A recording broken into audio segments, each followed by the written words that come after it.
Assalamualaikum warahmatullahi wabarakatuh. Jadi kami bakal bikin podcast tentang 5 materi sosiologi. Itu materinya yang pertama itu ada dasar-dasar pembentukan kelompok sosial. Yang kemudian ada berbagai bentuk dan jenis kelompok kepentingan. Yang ketiga ada karakteristik dan partikularisme dan eksklusivisme kelompok sosial. Keempat ada dinamika kelompok sosial, dan terakhir ada pola hubungan antara kelompok dalam masyarakat. Nah, gini nih. Yang pertama kita masuk ke dalam dasar-dasar pembentukan kelompok sosial. Apa sih dasar-dasar kelompok sosial itu? Nah, bagi saya sendiri, dasar-dasar kelompok sosial itu adalah suatu di mana pembentukannya itu karena adanya suatu kelompok yang membentuk di antara individu-individu yang terjadi di masyarakat. Nah, contoh dasar-dasarnya itu kayak misalnya itu tanpa sengaja, yaitu kayak di kerumunan, di antrian yang bisa terbentuk karena ada tujuan yang sama. Contohnya kayak ngantri beli makanan ataupun ngantri beli minuman. Nah, kemudian ada karena kesamaan geografis. Jadi kalau misalnya dasar-dasarnya kelompok pembentukannya itu ada persamaan geografis. Jadi kayak misalnya kita tinggal di daerah pegunungan, pasti itu kan kerjanya sebagai pemetik teh. Nah, karena kita sama profesi, kita bisa jadi membentuk suatu individu yang kemudian menjadi kelompok sosial. Nah, kemudian ada karena marga. Nah, marga ini juga termasuk dalam pembentuk dasar-dasar kelompok sosial. Yang pertama kenapa? Karena marga kita sama, kita mungkin bisa mendapatkan kayak, kamu marga apa? Oh, saya marga ini. Karena kita sama, jadi memiliki sebuah ikatan darah yang terlewat dari marga gitu. Nah, yang untuk kedua yaitu berbagai bentuk dan jenis kelompok kepentingan. Jadi, dalam suatu bentuk dan jenis kelompok kepentingan ini tuh ada beberapa.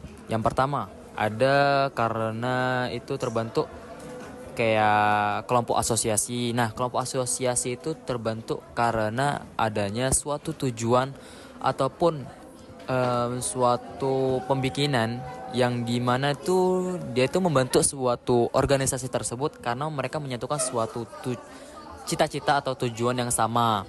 Kayak misalnya kedokteran, asosiasi kedokteran gitu loh. Nah, untuk kemudian karena adanya paguyuban, kayak pembikin paguyuban, partai sosial, ataupun partai-partai yang lainnya. Nah, itu bagi saya di 2 materi tersebut. Nah, untuk materi ketiga yaitu tentang karakteristik dan partikularisme serta eksklusivisme kelompok sosial. Bagaimana menurut Alvito? Menurut saya, karakteristik partikularisme itu adalah suatu ego yang mementingkan kepentingan pribadi atau diri sendiri atas kepentingan umum. Contohnya seperti aliran politik, ekonomi, dan kebudayaan yang mengutamakan daerah atau kelompok khusus. Nah, di sini juga ada beberapa contoh dari partikularisme, yaitu orang yang dikenal daripada mementingkan orang yang dikenal daripada orang lain, dan orang yang memilih teman. Dan di sini juga ada karakteristik eksklusivisme, yaitu paham yang menekankan adanya kecenderungan untuk memisahkan diri dari masyarakat atau lingkungan sekitar. Contohnya yaitu membuat seseorang membuat seseorang hanya berkumpul, berteman, dan bergaul dengan satu golongan saja. Oke, selanjutnya itu tentang dinamika kelompok sosial. Nah, menurut Jopan gimana sih dinamika kelompok sosial itu? Jadi dinamika kelompok sosial itu adalah serangkaian perubahan dan interaksi yang terjadi dalam suatu kelompok. Jadi dinamika kelompok sosial itu dapat memengaruhi tindakan dan perubahan di dalam kelompok maupun antar kelompok. Dinamika kelompok sosial dapat terjadi karena berbagai hal. Kenapa itu? Suatu contohnya adalah perubahan struktur kepemimpinan, Kemudian terus penambahan atau pengurangan anggota kelompok, terus perubahan tingkah laku anggota kelompok, terus perubahan visi dan misi kelompok. Nah, jadi itu saja. Nah, untuk materi terakhir yaitu tentang pola hubungan antara kelompok dalam masyarakat. Nah, itu tanggapan Alvita gimana sih? Menurut saya pola hubungan antara kelompok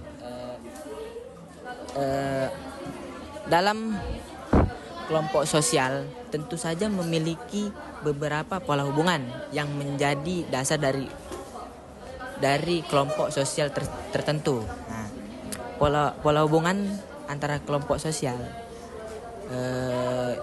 di dalam apa namanya itu?